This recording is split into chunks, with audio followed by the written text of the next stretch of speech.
That's a cracking little spot, isn't it? What a cracker that is. It's a postcard perfect, as they say. It's not a bad view, is it? Not bad at all, that is it? It's not a bad view. This is, it's up there with one of the best pictures I've ever been in.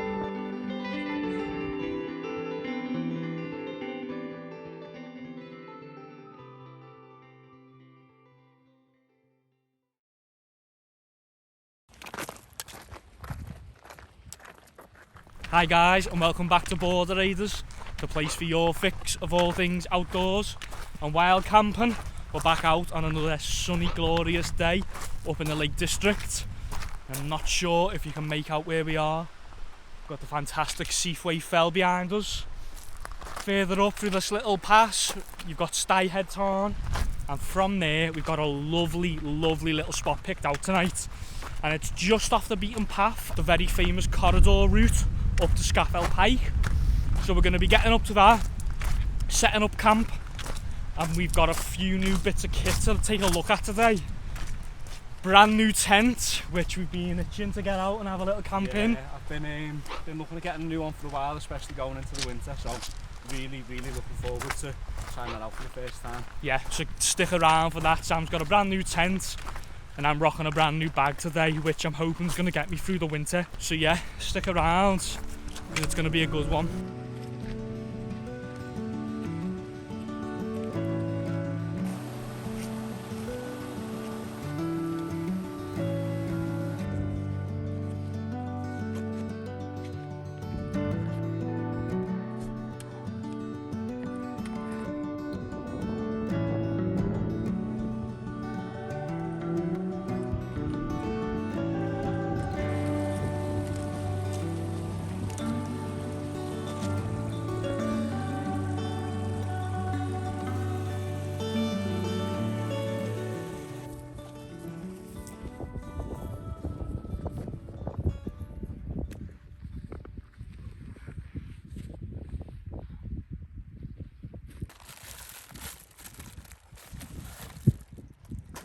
Put it on. I'll chicken and hummus wholemeal wrap. Just picked it up from the M&S before the servos. What have you got? I am on a vegetable samosa, something a bit different.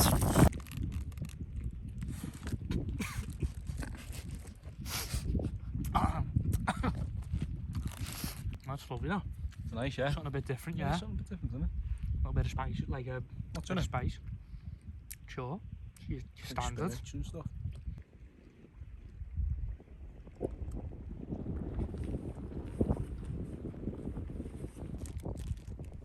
Nice. How you feeling after your samosa? Not bad at all. What's mad what a little bit of a light lunch can do for you, isn't it? Especially at this lovely location. Yeah, so we've just basically stopped for lunch at Styhead Tarn. Lovely area, we've been here before. It's normally very popular as well, especially in the summer and this time of year. Very easy to get up from down in Seathwaite, so it is very popular for that reason. The actual tarn itself, it's a fair size with plenty of pitching options around the edge. Like I said, we've camped here before back in the day, not so much nowadays. It's a little bit low and a bit too close to the path for probably our style of camping nowadays. So the name Styhead, or Sty, is also a derivative of Stee, and you think that Stee means ladder, and that apparently comes from the path that comes from Wasdale. The path, the historical old path, was known to zigzag, and you think that's where it gets its name from, the zigzag being the ladder feature. So yeah, a little bit of a history lesson for you. As you can see in the background, we've got Great Ends, this massive dome slab of rock that's almost eternally in shadow all year round. Got a nice big spine going up. There is also another spine over at both Fell, so it's not to be confused with that one. Where we're going to be heading up today, we're going to just be coming round, following the tarn round, and then if you can see this really deep dark ravine that's probably in the shadow, that's known as Skew Gill, and the corridor route sits just below that, just projects right, so we're going to be following that. We've got a really fantastic spot picked out up there, so stay with us because you are going to want to see this pitch tonight. It's absolutely fantastic, and fingers crossed there's no one else up there, because it is that small. Yeah, there's not many spaces there. If there is someone else there, we are going to be snookered. So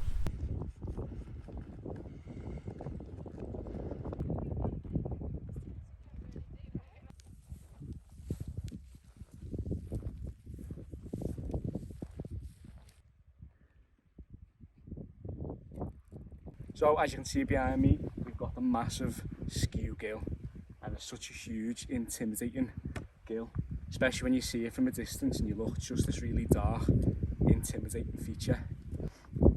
Now thankfully we're not heading up that, we're going to carry on what's known as the corridor route, so we just need to cross over, dip down a bit here, and then head up there. The corridor route's just going to continue on.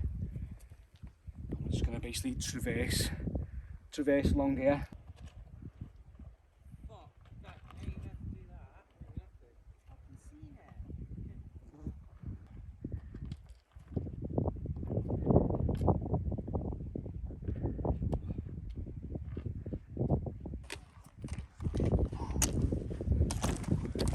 Nice little easy scramble, eh? Yeah, a bit of a scramble. Yeah. Not too bad if you come right from that instead of going straight up. Work right. Yeah, to be fair, like come off the path a bit. It's a lot easier. And then look at that behind you. Yeah. See, Wasdale a bit further down. Right, so after following the corridor route around, we've just come off piste a little bit now. And basically what we need to do is we're just going to follow this up here, basically just shadowing the gill. And I think it's just going to be a bit of a slog, just a bit of a push now, about 15 minutes, and hopefully, we're hoping when we get to the top of that, it should just be just over that little ridge line there. So yeah, a little bit of a scramble maybe, but not on too bad. But I'll tell you what, it's warm today. Feels like we're just catching the end of summer. And to be honest, I wasn't expecting to get weather like this again, because we are going to be getting into those colder months. So yeah, I think we very much have just caught the last of that today, which has been great. And I think when we get to the location, a little dip in the tarn could be on the cards. Cool off.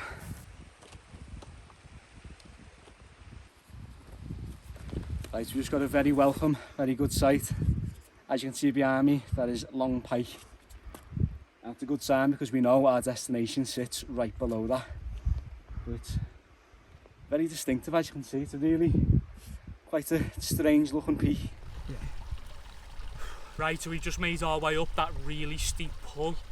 We were on it for a good 10-15 minutes. Heart absolutely racing, sweat pouring out of us. We're just stopping now. We've come to a little bit of a plateau, really nice little area. Lots of gills feeding into this little spot, as you can see. There's a little bit of running water, so we're just going to take the opportunity now to fill up, get some nice fresh cold running water, and then we've literally just got the final push, which should be 5 minutes. But it was really nice getting off piste and just finishing the walk with that little bit of a sense of adventure, finding your own, you know, your own path through this very sort of, well, not very well trodden area, and sort of find those nice little spots of the lakes where it is very secluded and you know not many people are coming this way. I don't suspect we'll bump into anyone. But yeah, let's get some fluids back on board and hydrate. It's the spot, that, mate.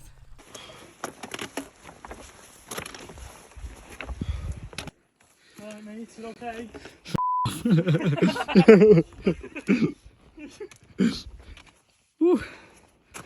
Right. First glimpse. Oh, it's a cracking little spot, that, isn't it? What a cracker that is. Cracking spot, mate. Like Tell you what, that is tucked away there, isn't it? Like you wouldn't even know that was there. Tucked away. Absolutely that. Photo, was it? Postcard perfect, as they say. Yeah. All to ourselves. And this lovely, really sort of rocky bowl that we're in is known as the amphitheatre. And for good reason, you can see why. Really does resemble one. Oh, yes. And I think this little section over here could be us. Let's come and take a look. Tent on that one, yeah. Have to check the ground with the spot here. Should be alright, it's a little bit. Be a couple of pictures on the other side as well. So now you've seen the pool, come and take a look out on the balcony.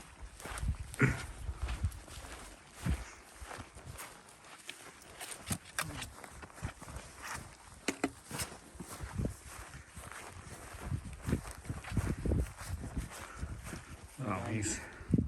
It's not a bad view, is it? Not bad at all, that, is it? It's not a bad view to have outside your bedroom. But what a fair old slag we've done coming up from that. Yeah, it was, wasn't it? A little bit of a, that last bit, a little bit of a push, wasn't it? A bit of a slog, but... I've got another cracking view if we come on this side. Let's have a look. So, if you come and take a look at the master bedroom. As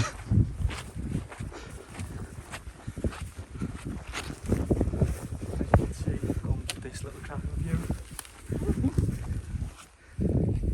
Right down into the valley. Perfect. Right, so I've called dibs on the spot right by the tarn. Obviously a bigger tent as well, so need a little bit more room for it, but not got a bad spot yourself, have you? No, I have been muscled out of a spot that I've had my eye on for weeks. But Sam's packing a bit of a bigger tent today. But luckily, we've just found this little speck for myself, so come and take a look at this. Look at that. So this spot right here is going to be mine. And again, take a look at that for an absolute winner of a view. It's a crack on that, just right on the edge as well, right looking down out. Into Styhead, and obviously in the background Daybreak water. That's it, there, yeah. So this is me.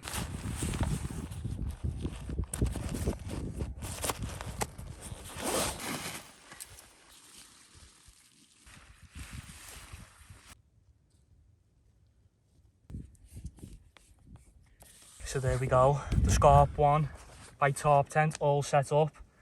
What an absolute joy having the double doors on each side with the vestibule. As you can see on this occasion, I'm going to get a nice breeze going through the tent, put all my gear this side, and I'm going to wake up and have that lovely view out the other door. As you can see, I've got the mesh configuration the summer set up.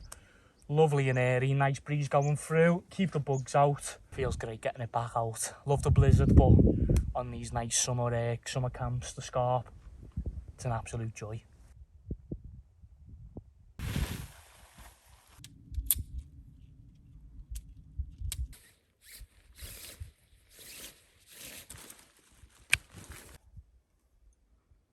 So, I've got a new tent. This is my new baby. So if you don't know already, this is the Fjallraven Abisko Lite 2. Really excited to be trying this out tonight. It's a tent we've been looking at for a while, and I'm really impressed with it so far. I just can't wait to spend that first night in it. Now, I've bought this primarily for the winter conditions. You know, if this is going to be my go-to winter tent. So, not really conditions like this. I think usually I'd be out in my luncheon, but you know what it's like when you got a new piece of kit. You can't wait to get out and try it, can you? So I'll quickly just run through a few of the specs. So as you can see, it is a 2-poled tunnel tent. It's a 2-man and it's a 4-season. The weight is really good as well. It's lightweight, comes in at 2 kilogram, which for the type of tent it is, which I'm hoping is going to be bomb-proof, is a really good weight. And when I look at this tent, it feels like that has been the objective by the designers, where they've been trying to make a bomb-proof tent, really robust, 4-season, but they've tried to make it and keep it as light as possible. So around the majority of the tent, the fabric itself is a 20D sil nylon, but then at the bottom, it's reinforced with 40D. You do have the ability to double pole this tent in the winter if you're taking it out in really adverse conditions. Fly sheet comes all the way to the ground, as you'd expect with a 4-season. And with it being a 4-season tent, some can be prone to condensation, but as you can see on the front and also on the back, you've got these really big hoods. It also helps when the wind's coming in, just to provide that airflow. Another interesting feature is that with the poles, as you can see at the front, it's a larger pole, gives you that little bit of extra head height, and towards the back, it's smaller. And it's actually a thinner pole at the back, which helps save weight, and the design overall is really aerodynamic, so it's going to shed wind really well. So yeah, really excited, happy to be out in it. I can't wait to spend my first night in this, and what a location to do that in. Oh, tired transponder thought. Hey, it isn't actually, is it? No. The thing is, Not bad at all, that. it's just like silk. Oh shit. Oh, I've sunk down. Once you're in, it's not too bad. Cheers to a lovely, nice cold can after a great day. Cheers. Yeah, it's just not quite. It's not deep enough to get in properly, is it? But then you can't swim. Nah, that's nice now though. Right in the golden hour as well. Oh yeah. Oh yeah, it's lovely that the sun is going down over there. So after that, not sure you call it a swim. It was more like an elegant bathe for that fact. It was probably more like just a bathe and a beer. Just come over to the tent now, to my tent. And it's golden hour. And when they say golden hour, it really is, because it's absolutely gorgeous at the minute. As you can see, the west face of Great End is just lit up with this wonderful light, really mild evening. And we haven't had many of those of late. The weather's been really, really challenging. But this is like, it feels like the last of the summer. Just really trying to take it in and just enjoy it and really bask in it. And as you can see down at the background, again, I know we've said it before, Styhead there in water, but it just looks unbelievable. It really does. This is, it's up there with one of the best pitches I've ever been in. And obviously we have the Scafells right behind us. It just feels special. Feels like one of those camps you come on and you just know as soon as you set up and you get in the area, you just get a feel for the place, and straight away you just know it's a special one. Again, Great Gable in the background, it's probably catching the light a bit. You often get that little bit of a haze when it's golden hour, so I'm sure the camera's picking it up, but even my own vision, I'm really struggling to see in that direction where the sun's setting. Just really obscures it. But yeah, it really is magnificent.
The only thing that's got me slightly concerned is that from a distance, it does look like I'm on a really, dodgy angle. Oh God, penalty.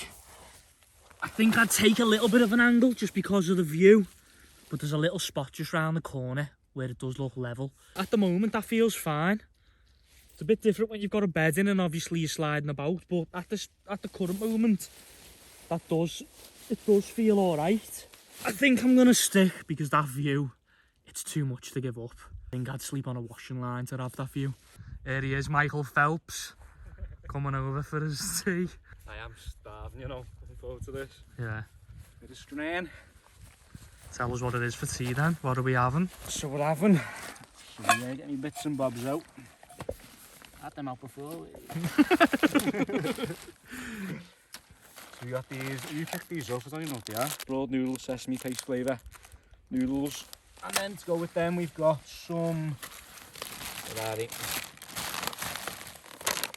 Got some teriyaki chicken, gyozas.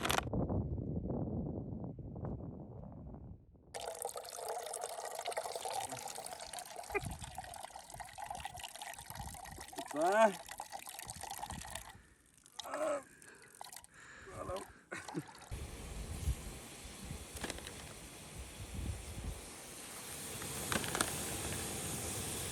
No, that one's pre-duptured. Knacking it.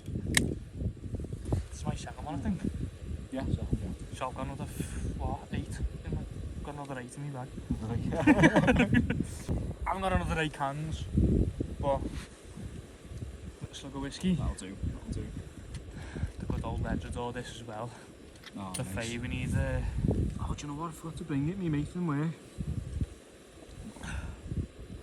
Oh, lovely that.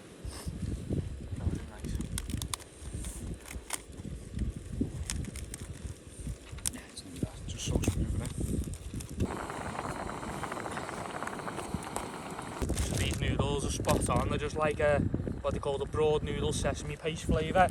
Got a nice little chew to them. You only need to like boil them for about 2-3 minutes, and you get a few different things. Got like a nice thick chili paste, sesame in there, like a bit of like a soy or like a teriyaki, and you get like a seasoning powder. But they're probably ready to come off the heat, and you just mix them in the bowl. Lovely thick consistency to them. So yeah, let me whip these out and show you. Who do you think he is, by the way, bringing chopsticks, eh? The thing is, the culture there, yeah. I am cultured, it's not just that, but if you try and eat noodles with a camping, what is it, technically a camping spoon? Oh, yeah. Oh, yours isn't even a spork, is it? It's not even yours a spork, it's a spoon, and you're just like, yeah, trust me, it's fair enough. It can't be done. I've tried it, and this is out of necessity, not out of fashion. Yeah. Get that MSG in there. Really sure this is like some soy sauce. Yeah, it's soy that. It really starts to thicken up, and that's what you want. This lovely thick sauce, all that spicy sesame paste. That's me. Go for me dumpling there. Done. They're all stamped on your thing. Chewy. Sesame. They're lovely then. They're good, aren't they? Lovely. Like, honestly. Oh, that's so nice, that. And then even just get your dumpling, give it a little toss in. That's got that nice bit of like, that bit of chew, hasn't it? And for dessert, some M&S milk chocolate coated salted caramel cookies. Bit of a mouthful. And you definitely want to cover that as you read it. But other than that, spot on.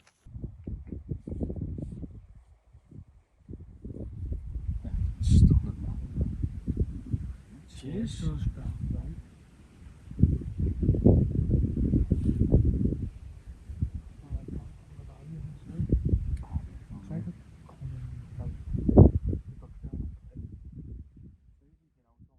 So, I know I have showed you it before, but Sam hasn't, so I'm just showing him now. Literally just pop your phone in there, stick it on top of that seam, and you can literally... That's great, that, isn't it? And the best thing is, get on this just by sheer chance. I haven't been quite experimental. It works. Oh, it's it right. works through the plastic. It's an absolute joy. And you can sit back and the angle's perfect. Oh, mate, that's It's an boss, absolute joy. It's got pockets on top. So you just, you know, your stuff that you want to stick in there, you got your lantern above it. But it's just, it's spot on. That's it really boss, is. that. When are you making one for me? Do you know what? It's your 30th soon, isn't it? Yeah, next year, yeah, glad. Big present. But yeah, it's an absolute little gem. That's it. Just in bed there, put me wireless earphones on, and you're away. It does sit on top of the seam as well. It does sit on top of the seam, but because I've just threw it in. That's cracking, that, isn't it? Yeah, great, boss, really spot on. What's really handy as well is when you get into the winter, if the phone is on the floor, you'll know it'll just absolutely demolish your battery. Yeah, it drains the battery. It'll drain the battery. Keeping it up like that just keeps it off the cold ground. And what you can do as well, you can put your power bank in behind. Oh, nice. You know, when you charge, so if you are watching a film, yeah. you can just keep it plugged in, charging at the same time. Keep the power bank off the cold floor as well. So, do you keep your phone in that overnight? I keep my phone just in keep that it off overnight, the ground, because you can put it in your bag and all that if it was ever ridiculously cold, which maybe I might do. But yeah, as of now, it's always been in that. It's been fine. Come on, see you in the morning.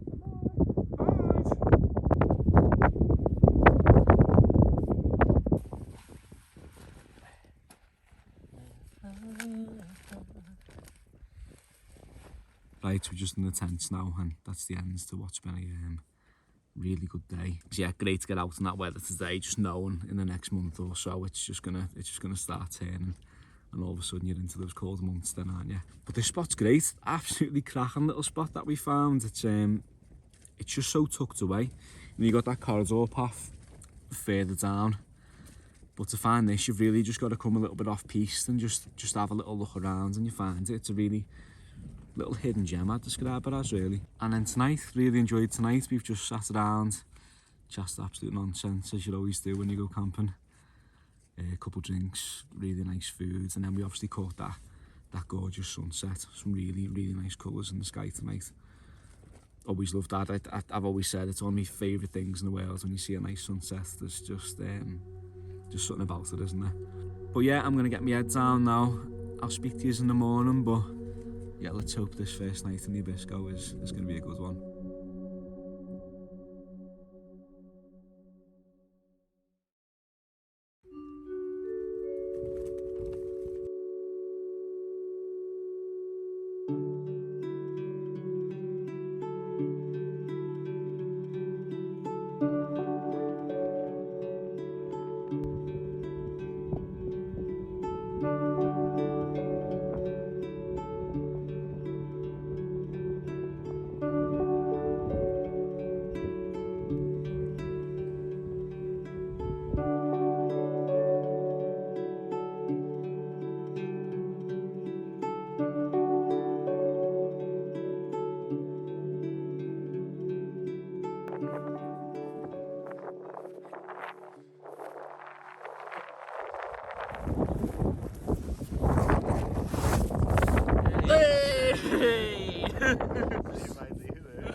Yeah, not bad. How'd you sleep?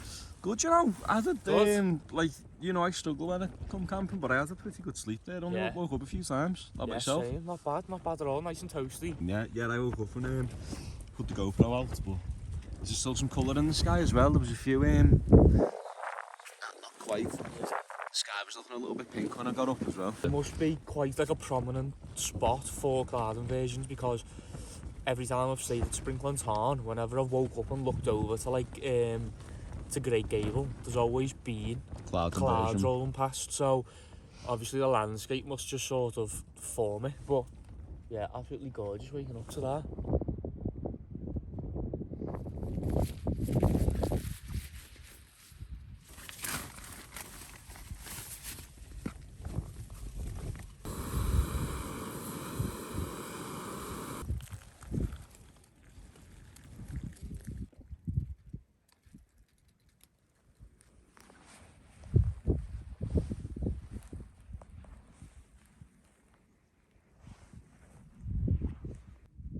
You can't camp there, sir.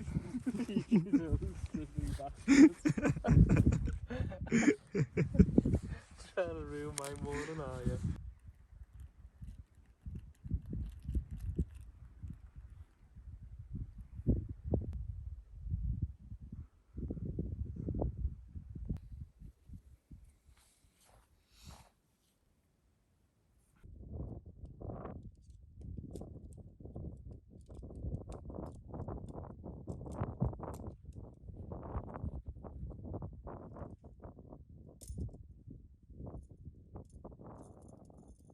And as you can see, this clag is just coming in so quickly, and then just as quick as it comes in, it fades away again.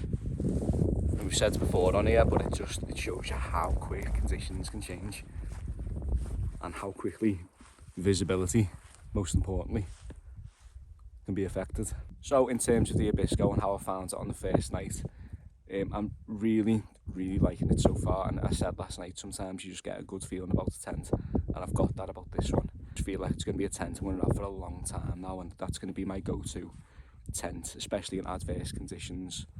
Oh my god, what is that? Just out from the depths of the mist, I've spotted this horrific creature.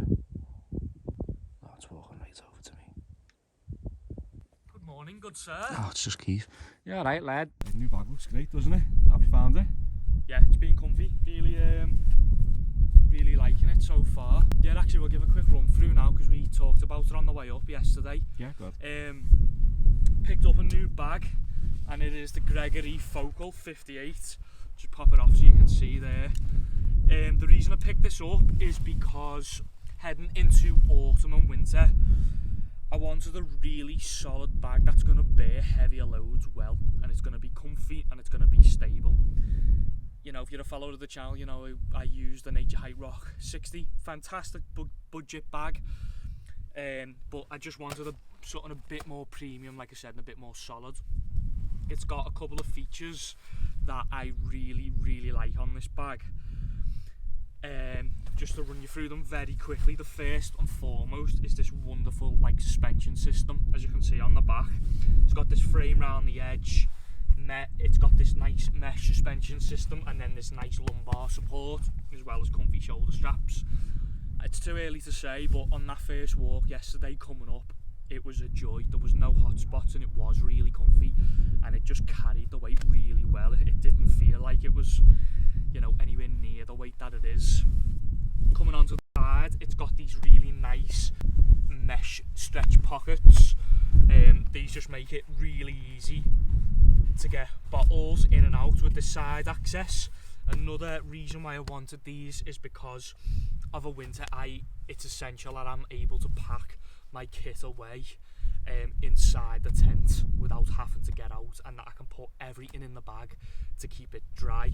From there I can then put the waterproof cover on, and it means that when I get out the tent and the bag's lying round as I'm packing the tent away, you know, the bag can sit there with its waterproof cover. I can then put the scarp into this pocket on the outside, especially on multi-day trips, when it's essential to keep everything dry. It just allows me to do that. Moving on to the back, it's got this really large stretch pocket. This is another feature that I've found from using the Nature Hike rock bag that I probably could never go without on a pack. It's just super convenient, super handy to get all your quick things that you want to access nice and easy, like your waterproofs. So yeah, it's got that. And another feature that I really like, it's got these compression straps on the side that are split. You've got them on the bottom half as well as the top half. You know, it's a 60 litre bag, but I don't think it doesn't look like a 60 litre bag, as in terms of it's not massive and bulky. It weighs in at only about 1.2 kilograms, so again, that's just a really good weight for such a versatile and large pack.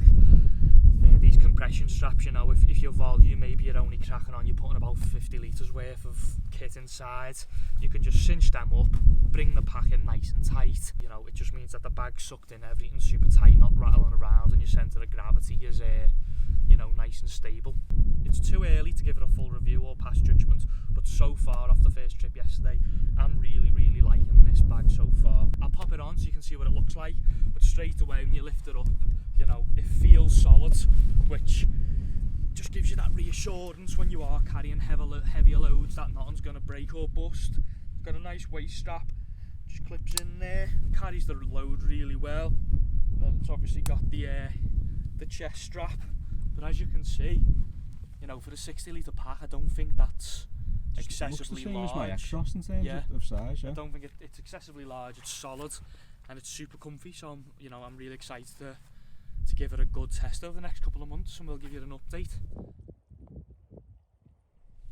Right guys, so we're all packed away. As always, leave absolutely no trace of where you've been. Just want to say just a massive thank you to everyone who's subscribed and anyone who's got any sort of value or entertainment from the videos. It really does mean a lot to us, doesn't it? You know, we get some great comments coming in on the YouTube, and even private messages on Instagram with people telling us how much they enjoy the videos and people how much they felt inspired, which is just, it's surreal to hear, really. Yeah, it is great. Yeah. It really are just a fantastic community. Like we said, the engagement you offer to us, the back and forths, everyone sharing the knowledge and their experiences, and just trying to make it a better place for everyone to come out onto the fells and enjoy together. So with that, for one final time, thank you very much for watching, and we'll see you on the next one.